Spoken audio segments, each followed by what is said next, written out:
먼 옛날부터 세계 곳곳에는 인간을 제물로 바치는 문화, 인신공양이 벌어지던 곳이 있었습니다. 오늘 이야기해드릴 내용은 인신공양을 하던 집단에서 숭배되던 어느 소녀에 대한 이야기입니다. 기괴한 도서관 SCP-재단 시리즈 그림자의 딸, 지금 시작합니다. 가시죠. 1년 번호 SCP-029, 격리등급 케테르, 별명 그림자의 딸. SCP-029는 사춘기 정도로 보이는 인도계 여성입니다. 전신 탈모 현상을 겪고 있으며 피부 색소의 80% 이상이 짙은 검은색이고 나머지 피부는 색소 결핍증을 보이고 있습니다. 유독 짙은 검은색의 눈동자를 지니고 있으며 수년간의 격리 기간 동안 피부의 검은 부분이 차지하는 비율은 점점 늘어나는 것으로 확인되었습니다. SCP-029는 심각한 수준의 살인 충동을 보이며 주변에 어떠한 물건이든 능숙하게 무기로서 사용했습니다. 하지만 피를 흘리거나 보는 것을 강박적으로 싫어하기에 목을 조르는 등의 방법으로 교살하는 방식을 선호했습니다. SCP-029는 평균적인 인간보다 4배 빠른 민첩성과 반응 속도를 보이며 모든 형태의 충격에 큰 저항을 가졌기에 웬만한 타격에는 끄떡없는 모습을 보였습니다. 다만 자연적이든 인공적이든 밝은 빛을 SCP-029에게 비추면 그녀의 초인적인 능력이 감소하는 것으로 확인됐습니다. 신체적인 능력 이외에도 SCP-029가 인지하는 범위 내에 어떠한 남성이라도 접근하게 된다면 그 남성들은 SCP-029에게 순종적인 상태가 되며 SCP-029를 위해서 살인을 저지르거나 자신들의 목숨을 내놓기도 했습니다. SCP-029는 스스로를 라고 밝혔으며 의 의미는 번역하면 어둠의 딸, 그림자의 딸, 밤의 딸 등으로 해석할 수 있었습니다. SCP-재단은 SCP-029와 면담을 하기 위해 수차례 시도했었으나 면담자들은 SCP-029에 의해 모두 죽거나 사상을 전향시키려는 시도만 하였기에 정상적인 면담은 거의 불가능했습니다. 최초 SCP-029가 발견된 건 인도 변방에서 근무하던 SCP-재단의 요원이 어느 소규모 집단에게 납치되면서입니다. 이 집단은 싸기라고 불리며 대부분의 구성원이 남성들로 이루어져 있었고 이들은 자신들의 딸을 섬기는 숭배 집단이었습니다. 그리고 SCP-재단은 싸기에 대해 조사하면서 수년간 칼리 유가라고 불리는 어둠의 딸에게 10만 명의 목숨을 제물로 바치면 그들의 여신이 승천하여 세상을 멸할 것이라 믿고 있다는 걸 알게 됐습니다. 게다가 칼리 유가에게 바치는 제물은 오로지 교사를 통해서만 바쳐지고 있었습니다.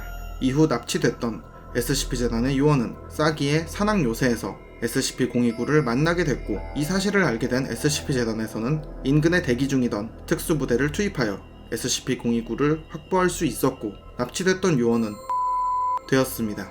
현재 SCP-029는 5등급 격리실에 감금하며 물리적인 성질을 지닌 어떤 것과도 접촉을 하지 못하게 하며 대상의 탈출을 방지하기 위해 격리실 출입문은 3중 에어로크를 설치했습니다. 또한 029 34A 사건을 통하여 SCP-029에게 식사가 불필요하다는 것이 밝혀졌기에 어떠한 음식물도 제공하지 않고 있습니다. 격리실 외부에는 항상 3명의 경비원이 근무하며 원거리에서 2명의 경비원이 추가로 감시합니다. 격리실 내부에는 강력한 투광 조명 등이 설치되어 있으며 항상 켜두도록 합니다. 청소와 보수 작업은 한 달에 한 번 진행하며 어떠한 경우라도 남성 인원은 SCP-029와 접촉해서는 안 됩니다. 만약 남성 인원이 SCP-029와 접촉할 경우 해당 인원은 3등급 억류하에 면담을 진행한 뒤 제거하고 있습니다. 격리되는 동안 SCP-029는 재단에게 몇 가지 물품을 요구했습니다. 침대, 담요, 책, 옷을 요청했지만 재단에서는 이 모든 것을 거부했습니다.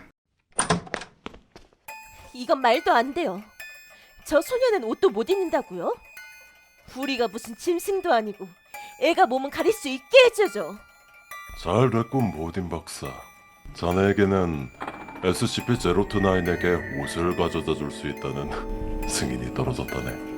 이후 SCP-029와 관련된 작업을 할 예정인 인원들에게는 SCP-029의 위험성을 알려주기 위해서 029 보딘이라는 제목의 녹화 영상을 보여주고 있습니다. 그러던 어느 날 SCP-029가 확보 및 격리된 지 7년이 지난 시기에 SCP-029 피부의 검은 부분이 비정상적으로 증가하기 시작했습니다. 기존의 증가 속도와는 확연히 다르게 눈에 보일 정도로 급격히 증가했으며 이런 현상에 대해 SCP-029는 이렇게 답했습니다. 나의 추종자들이 다시금 움직이기 시작했노라.